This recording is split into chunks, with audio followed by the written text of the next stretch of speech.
What's going on, Internet? Brandon and Jasmine from Nerdlocker.com, and we got this week's comic book news and reviews.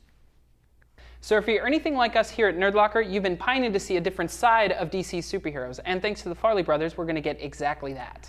We have an interview recently with Leslie Bibb, who's going to be playing a crazy Wonder Woman. She's going to be love-obsessed with Jason Sudeikis' Batman, and apparently he's not calling her back. Those are not the only major players in this movie either. We also get Kristen Bell, Uma Thurman, Hugh Jackman, Kate Winslet. John Hodgman is even in this movie. And Justin Long. So I'm hoping that we're going to get a Mac versus PC spoof in there. Yeah, like a spoof within a spoof. It's going to be spoofception. Spoofception. Wow, tell us what you guys think in the comments below. So recently, our favorite poster website announced that they have bought a DC Comics license. Do you know what this means? I'm pretty sure I do. Means I am more broke. I didn't think that was possible because I've already spent so much money on that website. And now they're introducing DC? The wallet will be thin. Well, the first release was the Fortress of Solitude with Superman, which I know you got. I did. I picked it up on Friday. It's a beautiful landscape of the Fortress of Solitude with a red streak of Saw that. Superman. It looks beautiful. It really does. And I know we were talking about it, but you know, my first thought was movies. You know, the original Batman movies, the new Batman movies. You got Green Lantern. You got everything. People on the message boards, that's what they're talking about, but I don't think they realize this is DC. Yeah, this is the whole universe. They didn't sign it with just like a movie. It's all of DC. They can do any character they want. I'm pretty stoked with this. And we were talking about maybe some of the artists we were excited about. We obviously talked about Tyler Stout. I would love to see him do a Justice League or Legion of Doom. How exciting. It's just, I read this with so much like happiness and sadness at the same time. It just, I can't wait to see what they're doing. Please let us know in the comments below what characters you'd like to see and also what artists you'd like to see. Hey nerds, time for some comic book reviews. Starting off, Wolverine number 19. So I've been reading from like pretty much the beginning of this new Wolverine comic book, and it just finished the story arc with all the dragons and underground under like the Jade of China, and I gotta say, like, this story arc wasn't as good as the last ones. The last ones were so amazing, such a gripping ending. You were just like, when it ended, you were like, oh my goodness, like. When in the last one, when it was the revenge of the group and they're like getting him to come and kill them, and then it turns out he's killing his own children, you're like, what? And how he stands with it. And then this one was just kind of like a letdown. You're like, really? That's it? I was expecting something more after every single one before this was so good. Granted, this was still pretty good in and of its own, but in comparison to the other ones, it was really leaving you wanting more. And because I'm going to judge it off of what it was before, I'm only going to give it 3 out of 5 Nerd Skulls. Next up is Mouse Guard, the Black Axe, number 3. I really enjoyed this. When I first looked at it, it looked so much like a kid's comic. I wasn't expecting much, I won't lie, and I was kind of expecting it to just be kind of dull, but it was really good. It was like those cartoon movies you saw as a kid where it was like mice rising up and they're like human characters, or anyone where it's an animal, and it's gripping, it's good, but it's not a child storyline. It's one a child could enjoy, but it's good enough that an adult can enjoy too. Really good art, really gripping story throughout it all, and I was like, I actually really enjoyed this. Enough that I'm going to give it a 4.5 out of 5 skulls. Finally, we've got Damage number 4 of 6. This is a very story-heavy comic book, so if you haven't read the ones before, make sure to pick them up before you pick this one up, but it was really, really good. Like I said, really story-driven, and the story was really gripping, really good, very political intrigue with a lot of like crime mystery. And then you've also got like all the different stuff of the politicians talking bad about each other and like the politicians going behind other politicians' backs, and it's just like, whoa, that's a lot to deal with, but really good. And you've got really good art and then some really awesome action scenes. I mean, this was really, really good, so I'm gonna give it 4 out of 5. Hey guys, Haley here with my comic review of the week, and it is going to be Bomb Queen 7 number 1. I had difficulty getting through this. To be honest, I only got through about 10 pages of it. It was really hard because there was a lot of like futuristic slang because it takes place 200 years from now, and I don't know anything about Bomb Queen from the past, and I was really disappointed that there wasn't really any of the title character in the comic. So it was really hard to get through. There were a lot of fake little pop-up ads on every panel, which was just annoying, and I ended up just stopped reading them. I can't highly recommend it. If you've read Bomb Queen before and you liked it, you might like it if you get it, but I'm only going to give it 2 out of 5 Nerd Skulls. Hey there, nerds. Jasmine here with my comic reviews for the week. First up is the Intrepid Scapegoat #1. I was actually passing by it in the comic shop because it came out a few weeks ago, and I decided to pick it up because it looked pretty cool and cute at the same time. It pretty much follows an escape artist and his assistant. The escape artist is a goat, and his assistant is a little Egyptian girl that he rescued from Cairo who's like 2,000 years old and has magical powers. And they pretty much go around trying to, one, escape from things and also debunk mysteries, and they get caught up in one in this first issue, and it's very, very cool. Not only was it cute and well written and the art was gorgeous, I just loved the idea. It was very fast paced and it was funny, and at the same time there was a good crime mystery going on, so everything was just good about this comic. I really enjoyed it, and I would suggest picking it up. It's from 12 Gauge Publishing, so if you can't find the book in stores, go online, and that way you can find it and read it, because it's awesome and it deserves your support. I'm going to give it 5 out of 5 Nerd Skulls. Next up is Pilot Season, The Theory of Everything #1.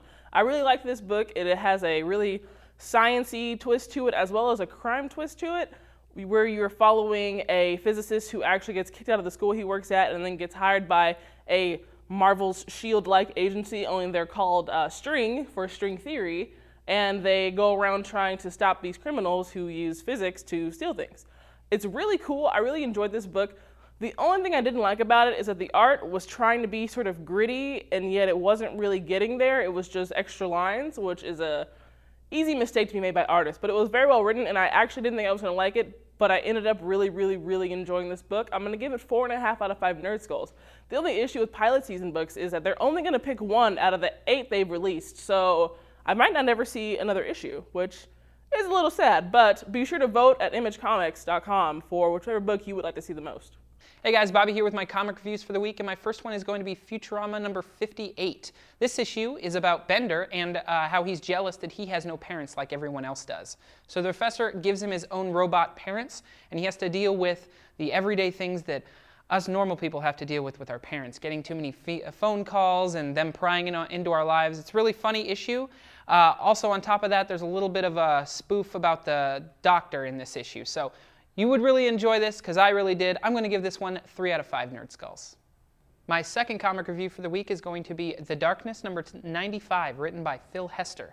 This is the conclusion to the current storyline of The Darkness, and I was kind of scared going into the issue not knowing anything that's happened in this book so far, but I did used to read Darkness a while back, and it was really cool to see that the book is still really fun and dark as it was back then.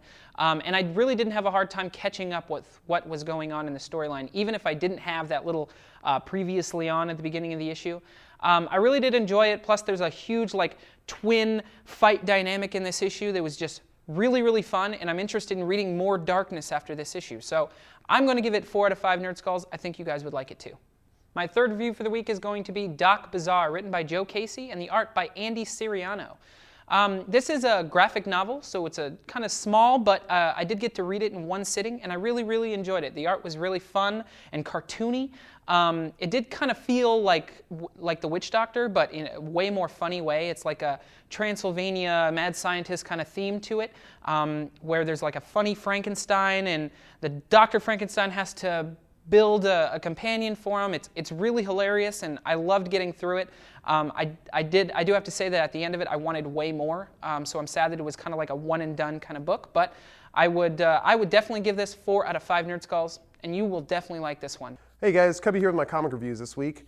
My first one is Flash Gordon Zeitgeist #1, and it's actually the plot is done by Alex Ross. It's written by a couple other people, but it wasn't horrible. I have no clue what Flash Gordon is.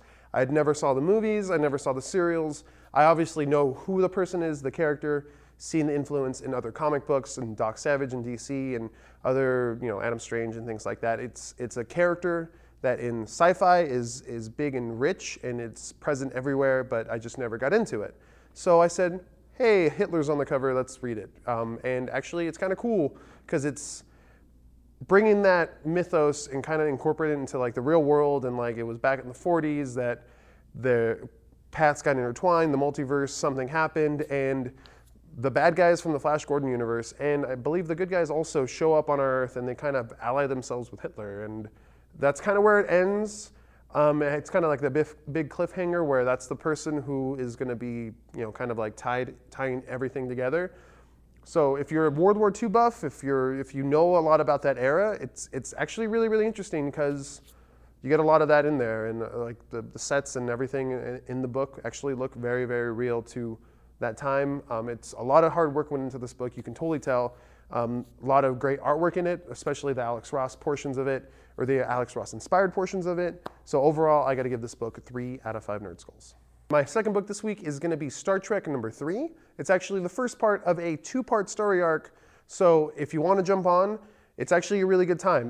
What they're doing right now with the Star Trek series is using the current characters, like the current character models of Chris Pine and everyone in the new movie, but they're kind of tying it into the original stories and adapting them in comic book form, but it's all leading into the next movie, which everyone I know is stoked for. So jumping into it, it's actually fairly entertaining. When you're reading the book, you can totally read and see these characters actually kind of like saying it. You can see Chris Pine acting out. You can see Bones actually acting out the story and kind of like hear his voice. They write it specifically to those characters, and they do a really, really good job of it. Overall, it kind of sucked me in, and I'm kind of new to this whole Star Trek universe, so I'm on for more. I want to see what else is going on. I got to give it 3.5 Nerd Skulls. All right, guys, my final book this week is Skullkickers number 12. It's actually an interlude book in between the second and third arcs, which they're still working on. So if you want to jump on, if you want to kind of get a taste of this book, I know I've told you guys a bunch of times already, read it. This is the perfect point to do it, number 12, being that there's really no story that you have to know. It's kind of just throwing you in and giving you a little taste of what these two dudes do, which is kick skulls.